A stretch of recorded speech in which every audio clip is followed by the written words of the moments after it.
चलिए आज का टॉपिक पढ़ते हैं। भारतीय राज्य व्यवस्था संविधान निर्माण प्रक्रिया पर वस्तुनिष्ठ प्रश्न। फर्स्ट क्वेश्चन करते हैं। क्वेश्चन नंबर फर्स्ट, भारत का संविधान पूर्ण रूप से तैयार हुआ था। ऑप्शन ए जनवरी 26, 1950। ऑप्शन बी नवंबर 26, 1949। ऑप्शन सी फरवरी 11, 1948। ऑप्शन डी इनमें से कोई नहीं। इनका सही आंसर क्या है? इसका सही आंसर है बी, नवंबर 26, 1949। चलिए सेकंड क्वेश्चन करते हैं। इसका सॉल्यूशन दिया हुआ है, चलो ये पढ़ लेते हैं पहले, ठीक है। भारतीय संविधान के उद्देश्य का प्रस्तावना में उल्लेख किया गया है कि 26 नवंबर 1949 को भारत के लोगों ने संविधान को अंगीकृत, अधिनियमित और आत्मनिर्भर किया। संविधान को अपनाने, उसके पूर्ण होने, पारित होने तथा इसको अंतिम रूप देने की तारीख 26 नवंबर 1949 ही माना जाता है।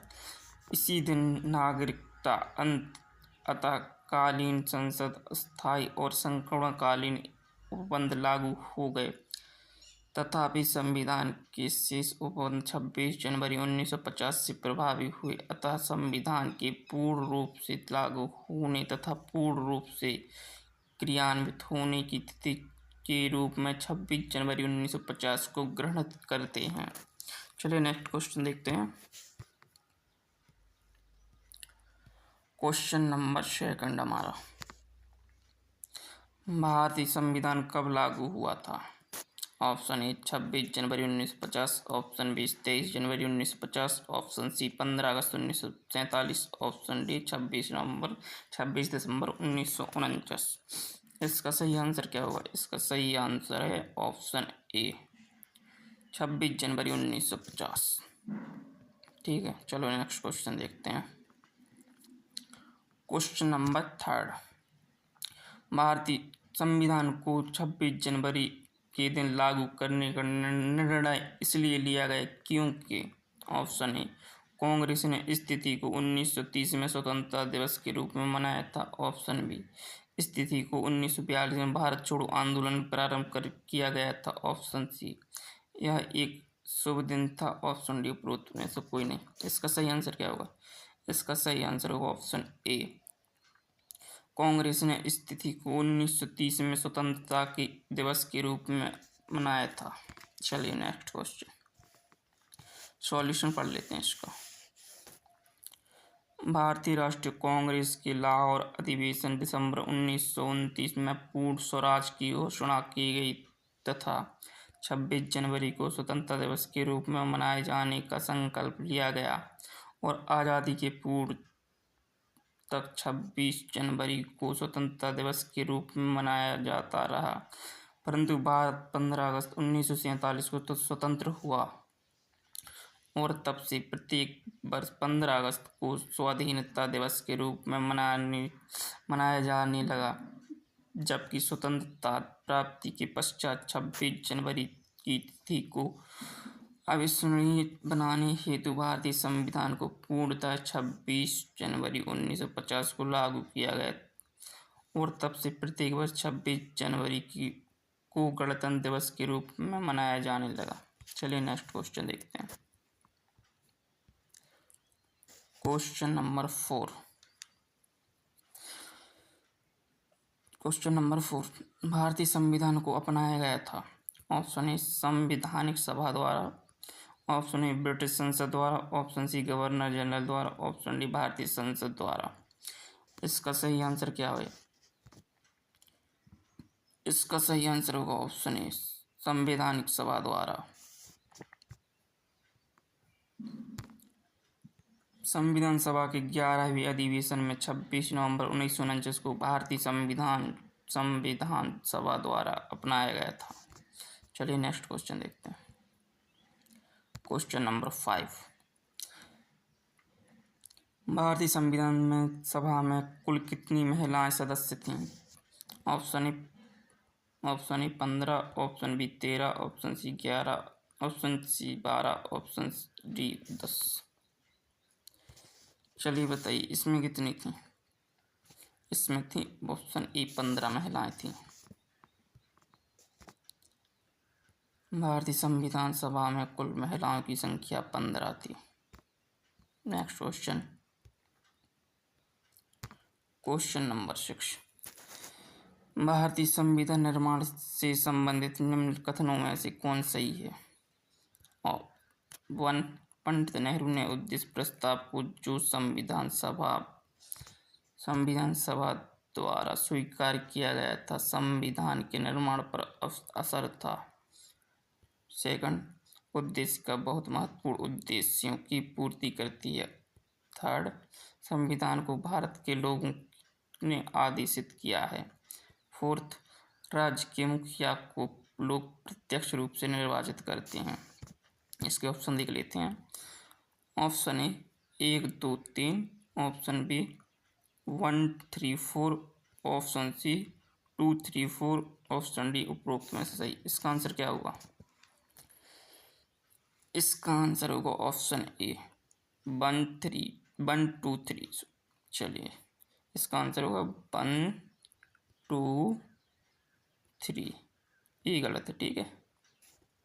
चलिए आगे चलते हैं।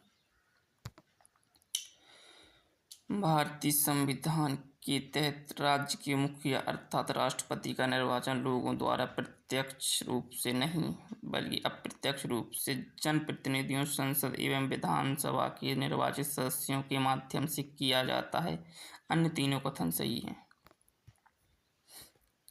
चलिए आप पढ़ लेना, PDF प्रोवाइड करवा दूंगा टेलीग्राम चैनल पे। चलिए नेक्स्ट क्वेश्चन पढ़ते हैं। Question number 7।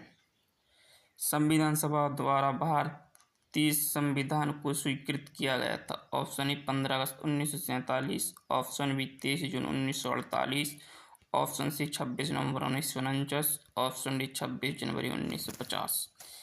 इसका आंसर क्या होगा। इसका आंसर होगा सी 26 नवंबर 1949। चलिए नेक्स्ट क्वेश्चन देखते हैं। Question number 8। भारतीय संविधान को 26 नवंबर 1949 किसके द्वारा अधिनियमित किया गया था। ऑप्शन ए संविधान सभा द्वारा, ऑप्शन बी भारत के गवर्नर जनरल द्वारा, ऑप्शन सी भारतीय संसद द्वारा, ऑप्शन डी ब्रिटिश संसद द्वारा। इसका आंसर क्या होगा। इसका आंसर होगा ऑप्शन ए संविधान सभा द्वारा। चलिए नेक्स्ट क्वेश्चन देखते हैं। Question number 9। BR अम्बेडकर का संविधान सभा में निर्वाचन हुआ था। ऑप्शन ए पश्चिम बंगाल से, ऑप्शन बी बम्बई प्रेसिडेंसी से, ऑप्शन सी तत्कालीन मध्य भारत से, ऑप्शन डी पंजाब से। नौवीं का आंसर क्या है। नौवीं का आंसर है बी बम्बई प्रेसिडेंसी से। चलिए इसका सॉल्यूशन पढ़ लेते हैं। वर्ष 1946 में संपन्न संविधान सभा के प्रारंभिक चुनाव में डॉक्टर भीमराव अंबेडकर अविभाजित भारत के बंगाल प्रांत के पूर्वी भाग से निर्वाचित हुए थे। बाद में यह क्षेत्र पाकिस्तान में चले जाने के कारण डॉक्टर अंबेडकर भारतीय गणराज्य के बम्बई प्रेसिडेंसी के पूना संसदीय क्षेत्र से उपचुनाव में निर्वाचित होकर भारतीय संविधान सभा में सम्मिलित हुए। पूना सीट उनके लिए कांग्रेस के AMR जयकर ने त्यागपत्र देकर रिक्त की थी। यद्यपि विकल्प ए में पश्चिम बंगाल है, फिर भी यह स्पष्ट विकल्प नहीं हो सकता क्योंकि डॉक्टर अंबेडकर पूर्वी बंगाल से प्रथम निर्वाचित हुए थे। अंततः उन्होंने बम्बई प्रेसिडेंसी से निर्वाचित सदस्य के रूप में संविधान सभा में कार्य किया था। अतः स्पष्ट है कि अवशिष्ट उत्तर विकल्प भी सही है। चलिए नेक्स्ट क्वेश्चन देखते हैं। Question number 10। Doctor Bhimrao Ambedkar का जन्म और मृत्यु कब हुई थी। ऑप्शन ए 1886 में जन्म, 1951 मृत्यु, option b 1891, 1956, option c 1879, 1961, option d 1889, 1961। इसका आंसर सही क्या होगा। इसका आंसर होगा ऑप्शन बी 1891 में जन्म, 1956 में मृत्यु। चलिए पढ़ लेते हैं। भारतीय संविधान निर्माण में मुख्य भूमिका निभाने वाले डॉक्टर भीमराव अम्बेडकर का जन्म 14 अप्रैल 1891 में महू मध्य प्रदेश तथा मृत्यु 6 दिसंबर 1956 को दिल्ली में हुई थी। याद रखना, बहुत इंपॉर्टेंट क्वेश्चन है। चलिए धन्यवाद, नेक्स्ट क्लास में मिलते हैं। आज के लिए इतना ही।